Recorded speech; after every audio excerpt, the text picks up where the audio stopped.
हाय friends, जय Jagannath. Welcome back to my channel. आज मैं बनी सागुपणा। बाहर तो प्रबल खरा होची, से सागुपणा गोटे बहुत बढ़िया ऑप्शन पीवाई। आईटा पेट भी ठंडा रखे, से फास्ट आपने सागु को भेदे दिंतु। सागु को भेदे सारापर ताकू मुझे गोटे ग्लास काढ़ी से पकई क्षीर उपर जो मलाई थाए से क्षीर मलाई पकई तापर पकेबा सब कटा फल। मुझे आपेल पकई, कदली पकई, तरभुज पकई, अंगूर पकई, तापर आड कर दही दहीटा भल भाव पकई सारापर ताऊपर मु पकई टिके ब्लैक पेपर।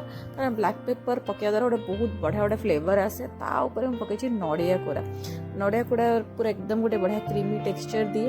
आउ एटा आपण माने खरा दिने खाई परिबे, जोटा कि बहुत ही टेस्टी लगिबो। ग्लासटा पूरा heavy loaded and delicious and taste like a wow.